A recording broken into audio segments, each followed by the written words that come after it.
Hello everyone, कैसे हैं आप सब? I hope you all are doing good. मैं बता दूं, मैं भी ठीक हूँ। तो आज हमारे साथ हैं सीए प्रतीका शेट्टी एंड उनके इकोनॉमिक लॉ में 84 मार्क्स आए हैं। So congratulations Prateeka and 84 marks. Thank you. कैसा लग रहा है पहले तो सीए बन के और 84 मार्क्स ला के, ये बता दो। सर दोनों का एक्सपीरियंस आपको बहुत अच्छे से है। सिर्फ ये बच्चों को तो अभी जब वो उनको जो फीलिंग आएगी, एक्सपीरियंस करना बहुत ज्यादा इंपॉर्टेंट है। मैं बोलूंगी तो उससे कोई मैटर नहीं करने वाला, लेकिन ऑब्वियसली ये एक्सपीरियंस तो लॉन्ग लास्टिंग है। ये एक दो दिन से ऐसे खत्म नहीं होने वाला। कभी कोई मिलेगा तब आपको फीलिंग फीलिंग होगा कि यार मैं चार्टर्ड हूँ। तो वो तो ये लाइफ टाइम वाली फीलिंग है। सब कोई बोलता है और कि आप क्या कर 84 रहे हो। इकोनॉमिक, हाँ हाँ। एक, यस हाँ। तो जब जब क्या कर रहे हो, जब ऐसे फील ऐसे मीटिंग्स में पहले जाते थे तब ऐसा लगता था हम्म। यार still a student, still a CA student. Hmm. तब अब डायरेक्ट स्टूडेंट से आई एम ए चार्टर्ड बोलना बहुत ज्यादा खुशी की बात होती है right right obviously. Right right right. तो मस्त, और आपके मार्क्स भी काफी अच्छा है, तो कॉन्ग्रेचुलेशंस पहले तो इसके यस लिए। Thank you. तो अपनी एक थैंक बार यू। मतलब हम ऐसा इंटरव्यू रखेंगे कि बच्चों को 4-5 क्वेश्चंस होते हैं। तो वो इम्पोर्टेंट जो भी क्वेश्चंस है जो मेरे पास कमेंट सेक्शन में आते हैं, तो वो मैं कोलेक्ट करके लाया हूँ और मैं वो उससे आपसे 1-on-1 पूछूंगा। उसमें आप बताना कि आपने किस तरीके से किया था प्रैक्टिस और किस तरीके से मेहनत करी थी, और वो हेल्पफुल रहेगा आगे सबके लिए। तो पहला यस क्वेश्चन श्योर। ये है कि आपकी मतलब स्टार्टिंग आपने मेहनत जो करी थी, जो पेपर 6D पे इनपुट्स थे, वो किस तरीके से थे? मतलब एक बार जर्नी टू 6D बता दो कि किस तरीके से पढ़ाई करी थी फ्रॉम द स्टार्ट, और क्या क्या किया जिससे कि हेल्पफुल रहा, मतलब इतना मार्क्स लाना। First and the foremost thing, अपना माइंडसेट क्लियर होना चाहिए कि 60 ये एक खुद इंडिविजुअल पेपर है। ठीक है, उसको कंसीडर करो ये कि मेरा सब्जेक्ट है, ये भी 100 मार्क का है। I have to devote my hard work into it.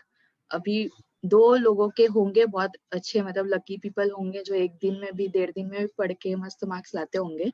And I feel I am not that lucky girl, and I always believe in hard work. So from the first day itself मैंने इसको as a open book समझा था, लेकिन as a benefit. लेकिन I had already started working on it. मुझे पता था कि मुझे इस पे काम करना है, और बिना कुछ काम के मुझे रिजल्ट्स कभी नहीं मिलने वाले। सो मेरा फर्स्ट अटेम्प्ट मैंने ग्रुप 2 का सिर्फ ग्रुप 2 दिया था मई में।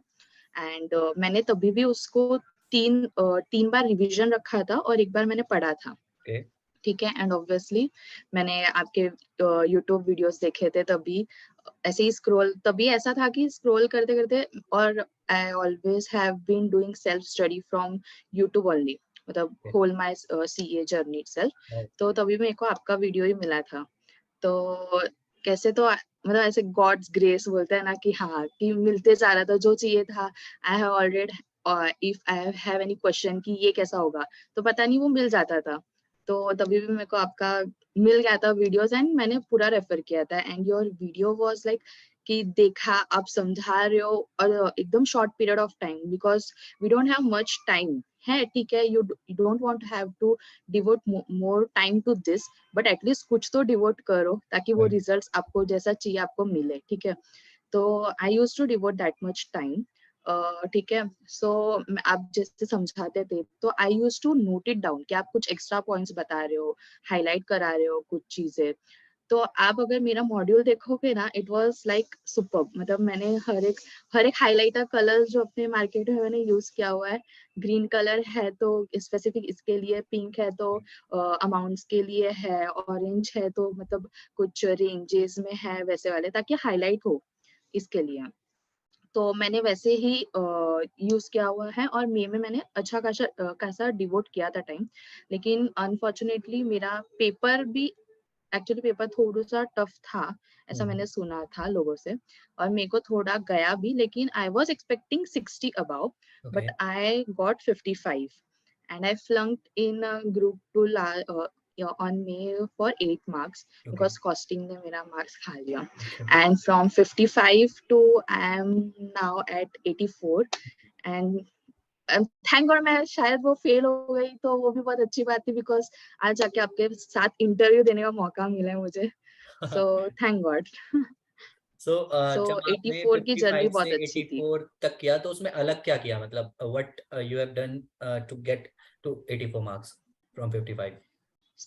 फर्स्ट ऑफ ऑल मेरा जब मैंने रिजल्ट देखा तो आई वाज नॉट एक्सपेक्टिंग, मैंने जैसे बोला कि मेरे को 60 अबाउट तो चाहिए ही था, बट मैंने मेरे माइंड में वही चल रहा था कि एक तो ना मैं पहले ही बहुत पहले ऐसे सोच के रखी थी कि दिस इज ट्रू, कि मेरे को, मैं आपका वीडियोस देखती थी जब आप दूसरों से ऐसे इंटरव्यू लेते थे, मेरे को ऐसा था कि यार ऐसे 60 लाके कुछ मतलब तो है नहीं, लाना है तो ऐसा लाओ कि इंटरव्यू हो जाए आपके साथ बस। तो मेरा अरे ऐसा एम तो था कि 80 अबाउट 85 तो चाहिए ही था मेरे को तब भी, मे के टाइम में, बट आई डिडंट गॉट। तो वो जब जैसे जैसे अपना एक्सपेक्टेशंस चलता है, लेकिन वो पढ़ाई वो सब होते होते अपना ना प्रायोरिटी एकदम थोड़ा कम हो जाता है, चलो अभी 40 आ जाए, ऐसा रहता है। हाँ तो राइट। मेरा 60 था, लेकिन ऐसा हुआ कि मैं सोच रही थी यार इतना कम नहीं आ सकता, क्यों आया। तो ऑब्वियसली आरटीआई से पेपर मंगाया, फिर I then got to my mistakes, कि ऐसा था कि हम पूरा रिलाय कर देते यार same to same case study आ गया, ठीक है। पहले तो ऐसे माइंडसेट था कि यार केस स्टडी आ गया, सेम टू सेम छाप दो, but copy this paste is करो। रियली नॉट, बिल्कुल भी नहीं, बिल्कुल नहीं करना ये कॉपी पेस्ट। मैंने कॉपी पेस्ट किया है, आप मानोगे नहीं, जो मैंने कॉपी पेस्ट वाला किया हुआ है उसमें मेरे को कम मार्क्स आए, जबकि मैंने जो अपने आप से राइट। केस स्टडी सॉल्व किए है ना, उसमें मेरे को मार्क्स बहुत अच्छे आए हैं। ये मैंने तो जिनका वो भी चीज इंटरव्यू मैंने, लिया तो ये पैटर्न कॉमन है कि अपने इनपुट्स होने चाहिए to make them know that you know the answers, you have just not yes copied and yes pasted it, right? So yes, this is common। Definitely मतलब डेफिनेटली। बहुत बच्चों को मार्क्स मिले हैं कॉपी पेस्ट करके, no doubt, but majority of the students जिनसे भी मेरी बात हुई है उन्होंने अपने इनपुट्स दिए हैं, या तो केस लॉज मेंशन किए हैं या आंसर लिखने का तरीका चेंज किया है, बट नॉट द सेम एक 1 to 1 लेके और कॉपी करके पेस्ट कर दिया। कितने तो ऐसे केस स्टडीज डाइजेस्ट में आंसर गलत थे, वो कॉपी करने के चक्कर में वही पेस्ट कर हाँ दिया, और एक्चुअली, अब वहां पर आईसीए ने मार्क्स काट लिए। तो अब बाद में रो रहे हैं कि मैंने तो सेम डाला था। अरे भाई उसमें गलत था, उन्होंने नेक्स्ट अटेम्प्ट में केस स्टडी डाइजेस्ट में ठीक कर दिया। चेंज, उन्होंने तो नहीं बोला यस ना, यस, आप अपना भी तो माइंड यूज करोगे। So this is the common actually mistake हाँ, एवरीवन इज यस डूइंग, वही राइट? गेम होता है ना कि वो खुद भी वो चीज टेस्ट कर रहा है इसे, है कि तुम छाप तो नहीं रही हो ना कहीं, तो वो गेम खेल लेते हैं कॉन्सेप्चुअल कि यार अंडरस्टैंडिंग है या चेंज ला नहीं लिया उस टॉपिक आंसर। की, हाँ हाँ, राइट? तो वो चेंज मैंने खुद ने लाया। Biggest change is presentation. और इस बार भी अगर मेरे को केस स्टडी मिली है तो मैंने पूरा का पूरा वैसे नहीं डाला है, मेरे को पता है कि इसका आंसर क्या है, कि केस लॉ क्या बोल रहा है, आंसर क्या चाहता है, बस I wrote in my own words, मैंने फ्रेम किया अच्छे से। एंड ऐसा था कि वही क्वेश्चन अगर सेम टू सेम आ रहा है तो वहां पे मे बी है ना वो 7 मार्क का होगा, 6 मार्क का होगा, और आजकल हमें सिर्फ 3-4 मार्क के ऐसे पूछते हैं। तो राइट। इतना बड़ा बड़ा आंसर्स लिख के कोई मतलब नहीं है, because we don't have that much amount of time fine. To invest in that. Right. So अपने आप अपने हिसाब से आंसर्स लिखो, और जो जो रेलेवेंट है वो आंसर्स लिखो, दैट इज द पॉइंट। और प्रेजेंटेबल रखो, जैसे हम लॉ पेपर लिखते हैं, जैसे हम केस लॉ लिखेंगे, अगर केस लॉ पता है हमें, तो कंक्लूजन ऐसे 4 पार्ट्स जैसे हम बनाते हैं वैसा बनाओ, and your paper will be best and you will score definitely a high marks. Okay. अगर वैसे तो नॉर्मल पेपर की लिखोगे अवेज तो अगर मैं 50s में ही देखूं, रहोगे। या तो हाँ बोलिए। की टेक अवेज ये थे कि राइट कि आपने प्रेजेंटेशन पे फोकस किया, and number 2 is exactly copy paste ना करके अपने इनपुट्स दिए व्हाइल राइटिंग द आंसर्स, अगर सेम केस स्टडी डाइजेस्ट भी आई है तो। Yes yes yes, and time पे ध्यान देना बहुत ज्यादा जरूरी है, बिल्कुल ऐसा। राइट। मतलब मैंने तो लास्ट टाइम मेरा छूट गया था थोड़ा बहुत, इस बार मैंने ऐसे एम रखा था कि 45 मिनट्स ईच केस लॉ पे ध्यान देना, बस 45 मिनट्स टारगेट है, क्योंकि वो ऐसे भटकते भटकते 1 घंटे पे चला ही जाता है, फिर भी अपना एम तो रहना चाहिए कि 45 मिनट्स तो रखना ही चाहिए। Like first 15 minutes is the game changer. मैंने अपनी एक वीडियो भी डाली थी जिसमें यस, मैंने बताया था how to utilise that 15 minutes. बहुत बच्चों ने उसको या देख के वो वाला किया था और उसकी वजह से पेपर पूरे हुए थे। तो वो एक इम्पॉर्टेंट है। यस तो थैंक यू सो मच, इसका यस। तो आपने जवाब दिया कि क्या चेंज किया आपने।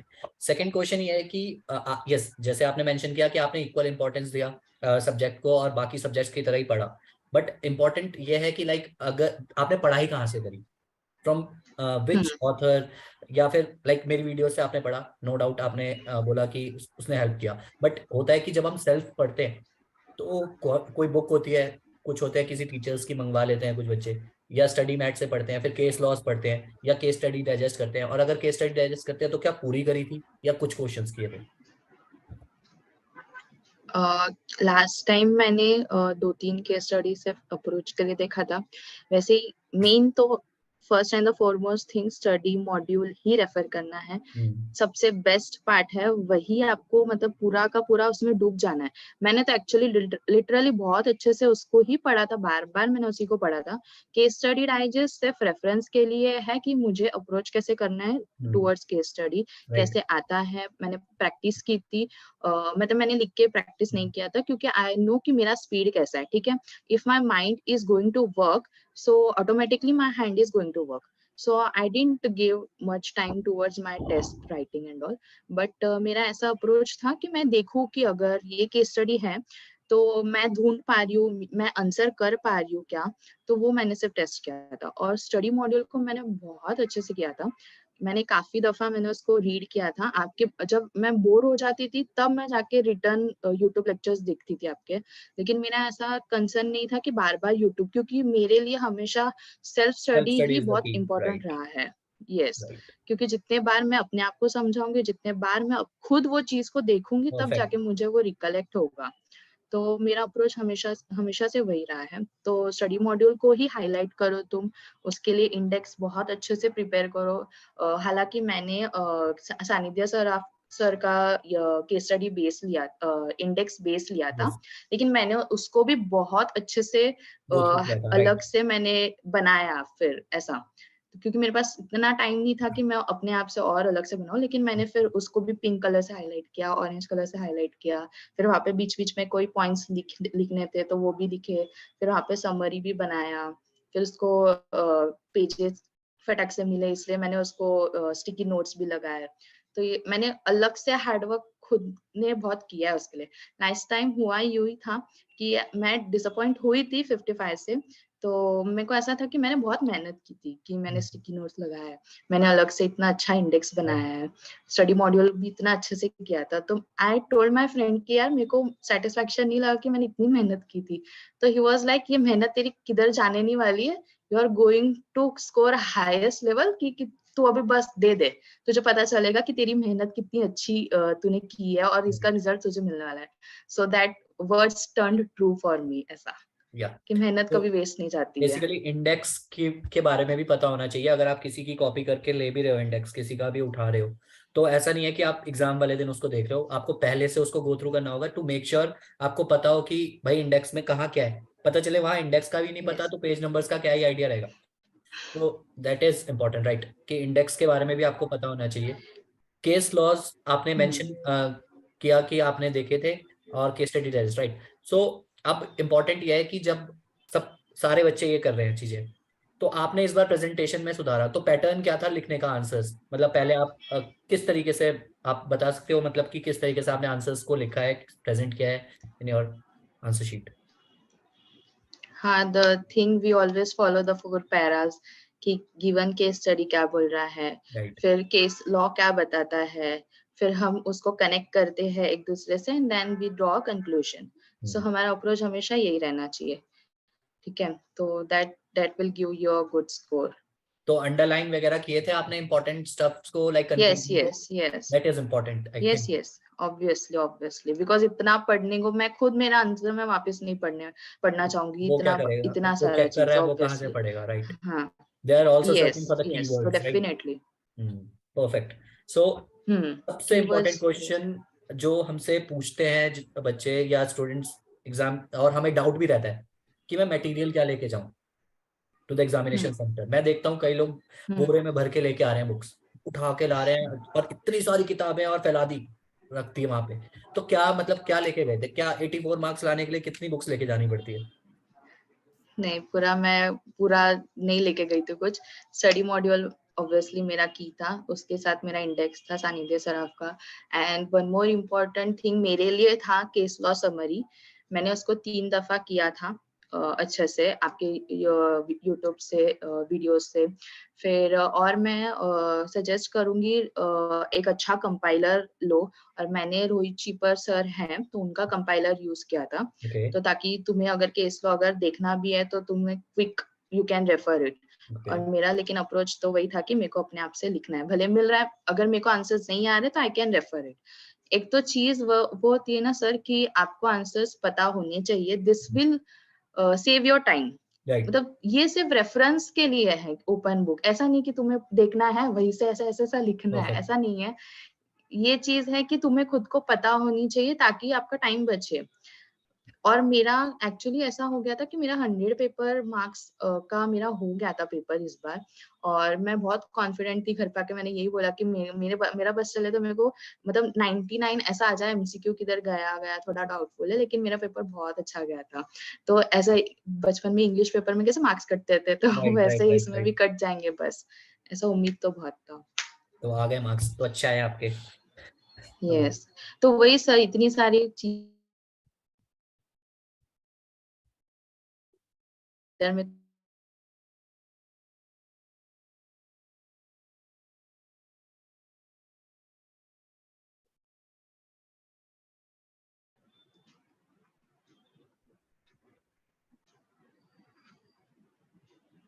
सो या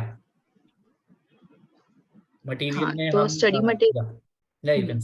स्टडी मटेरियल तो ज्यादा लेके जाके कोई मतलब नहीं है। आप खुद वापस जाके बहुत पैनिक करोगे या फिर अलग स्टेट में रहोगे। सिर्फ ये है कि प्रेजेंस ऑफ माइंड रखना, बस ये सबसे बड़ा चीज मैटर करता है। और उसको अलग अब सब्जेक्ट की तरह, जैसे लॉ हम पढ़ते हैं, ठीक है, मैं खुद मनी लॉन्ड्रिंग और आईबीसी उसको अलग से मैंने पढ़ा लॉ के साथ, ठीक है। तो वो बार बार रिवीजन होते गया, तो वही चीज था कि अगर एमसीक्यू आ रहा है तो धड़ से we can answer it, 1 minute भी हमको यूज करने की जरूरत नहीं पड़नी चाहिए, वैसा है।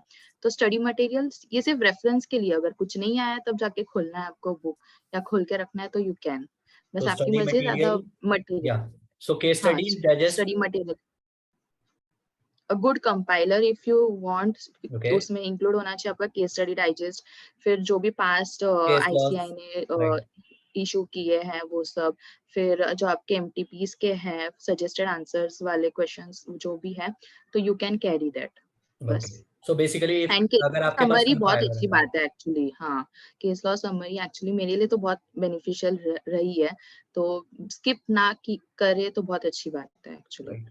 तो बेसिकली अगर आपके पास case study digest case laws और स्टडी मटेरियल है और तो आप अपना काम कर सकते हो अच्छे से, भले ही। और पास्ट पेपर्स ले जाना ना ले जाना वो आपकी चॉइस है, वो ले जा सकते हो, आपकी मर्जी है। मतलब जिस तरीके से आपने जो पढ़ा है उसे ले जाओ, और लेकिन ऐसा भी ना हो कि सब कुछ ही लेके चले गए। कंसाइज मटेरियल होना चाहिए जिससे कि वहां आप सिर्फ मटेरियल में खोके ना रह जाओ। राइट। हम्म तो हम्म फोकस शुड बी दैट कि आपको पेपर कंप्लीट करना है, टाइम पे कंप्लीट करना है, मटेरियल में ही ना बंद के रह जाओ, खो ना जाओ आप। राइट। तो ट्रू। It's good. 1.5 डे में आपने किस तरीके से पढ़ाई करी थी वो बता दो एक बारी, कि हमें डीटी पे जाना चाहिए क्या, और अगर जाना चाहिए तो फिर किस तरीके से मैनेज करना है, या फिर जाना ही नहीं चाहिए, मतलब जैसा भी, मतलब कैसे आपने 1.5 डे में पढ़ाई करी थी। जैसे मई में मैंने क्या किया था कि मैंने फर्स्ट डे मैंने जब एग्जाम कॉस्टिंग का देख के आ गई थी तो मैंने इको से स्टार्ट किया था। और मॉर्निंग में मैंने नेक्स्ट डे थोड़ा आईडीटी इंटरनेशनल टैक्सेशन पढ़ लिया था थोड़ा time, and then I again continued with eco. So ये अप्रोच एक रह सकता है कि एक बैक ऑफ द माइंड ये भी नहीं रहेगा कि मैंने इको कुछ भी नहीं किया है, और हम्म। ऐसा भी नहीं रहेगा कि मैंने डीटी पे ध्यान नहीं दिया है। तो यू कैन गो फॉर कि जैसे ही आओगे एग्जाम से तो you can go for eco. जैसे वो 4 छोटे छोटे चैप्टर्स है, उसको वो पीरियड में तुम एग्जाम के बाद निपटा सकते हो, एकदम राइट। फटाफट हो भी जाएगा। तो मॉर्निंग जल्दी, अगर आप अर्ली मॉर्निंग उठते हो तो थोड़ा आईडीटी जो भी इंटरनेशनल टैक्सेशन का है टॉपिक्स वो उड़ा सकते हो, फिर उसके बाद आईबीसी फेमा ये सब कंटिन्यू कर सकते हो। लेकिन इस बार मैंने अप्रोच नहीं रखा वो बिल्कुल भी। मैंने 1.5 डेज पूरा का पूरा मैंने इको ही किया था। फिर भी मेरे वैसे एक मन में शांति नहीं थी कि नहीं यार डीटी करना है करना है करना है। क्योंकि एक थॉट मैंने ये भी बना लिया था कि डीटी तुम यार कितना भी करो, दैट इज समुंदर, वो तुम सफिशिएंट डूबते नहीं जाओगे। टाइम उसके लिए। बिल्कुल नहीं, तुम्हें सेटिस्फेक्शन कभी नहीं आने वाला वो वो सब्जेक्ट से, जितना तो पढ़ते हैं ऐसा लगता है मतलब यार नहीं याद है। ही नहीं है। राइट। उसका हाँ, कुछ नहीं नहीं, हो सकता। उससे अच्छा वही टाइम तुम इधर डिवोट करो, एकदम फ्रेश रहेगा। जितना तुम अपना हार्डवर्क इसमें दे सकते हो ये ज्यादा फ्रूटफुल रहेगा, ऐसा है। तो मैंने फिर सोचा यार छोड़ दो, जो भी मेरा सेटिस्फेक्शन लेवल नहीं रहेगा तो भी चलेगा, बस eco law is eco law. और अगर सो आपने आई इतने गॉट महीने बेनिफिटेड। पढ़ाई करी है डीटी की, तो आप अगर हम्म कॉन्फिडेंट हो तो चीजें हो जाएंगी। वो 1.5 डे में, Yes. क्योंकि आपको स्टार्टिंग में ही इस तरीके से पढ़ना चाहिए मेरे हिसाब से, तो कि आप डीटी को भी उस तरीके से तैयार करो, हर सब्जेक्ट को उस तरीके से तैयार करो कि आप 1.5 डे में उसको रिवाइज कर सको। क्यों 6D का टाइम आपको शिफ्ट करने की जरूरत पड़ रही है, Shift. पहले से प्लान करो Yes. ना। और 6D भी एक सब्जेक्ट है। अभी पेपर मैं देख रहा Yes. हूँ, एक मुश्किल आया था पिछला अटेम्प्ट, बट फिर भी थोड़े इजी पेपर्स आए हैं। बट अगर किसी दिन बहुत तगड़ा पेपर आ गया, फिर तुम्हारे तोते उड़ जाने हैं। फिर तुम्हें पता चल जाएगी कि Sir. टी पे पढ़ लेता हूँ, वो कितना आसान है कहना या Hmm. सोचना। वो फिर मतलब कहीं ना कहीं आपको फेस करना पड़ेगा, और फिर जब इस सब्जेक्ट में भी फेल होता है बच्चा तो और दुख होता है। Hmm. और फिर अगर ये Actually. रियलाइज हो कि डीटी पे टाइम देने की वजह से फेल हुआ, तो और ज्यादा कि यार उसके लिए 1.5 डे मिले थे, मैं क्यों दूसरा सब्जेक्ट पढ़ रहा हूँ। तो स्टार्टिंग से फोकस मेरा भी हर वीडियो में यही रहता है कि इस सब्जेक्ट पे को उतनी ही इंपॉर्टेंस देनी है जितनी बाकी सब्जेक्ट को दे रहे हो। इसके साथ ऐसा व्यवहार हो जाए कि भाई देख लेंगे, ऐसा नहीं होगा। हाँ. इक्का दुक्का कमेंट Yes. ऐसे पढ़ लोगे कि 2-3 दिन में पढ़ के नंबर आ गए, लेकिन मेजोरिटी ऑफ द कमेंट्स उन बच्चों के हैं, उन लोगों के हैं जो सिंसियरली इस सब्जेक्ट को पढ़ रहे हैं, जिन्होंने वीडियोस देखी हैं। भले ही मैं कह रहा हूँ मेरी वीडियोस नहीं, किसी की भी वीडियोस देखी है टीचर्स की, परचेज करके या कैसे भी, और रेगुलर इसको पढ़ाई करिए, वो इम्पोर्टेंट है। सो प्रतिका, क्वेश्चंस तो यही थे, और सारे क्वेश्चंस कवर करे, और थैंक यू सो मच, आपने जवाब भी दिए बहुत अच्छे से। तो बाकी Thank you, answer sir. Sheet share कर देना मेरे साथ, मैं टेलीग्राम पे शेयर कर दूंगा, और वीडियो भी बना लूंगा अगर टाइम अलाउ करेगा तो उस पे, जिससे कि बच्चों को आइडिया लग जाए कि रियलिटी में किस तरीके से लिखा है और कैसे मार्क्स मिले हैं। So thank you Hmm. So much, और Thank you, sir. मिलते हैं। बाय, शब खैर, all the best, Yes. Take care of yourself and your family. Bye.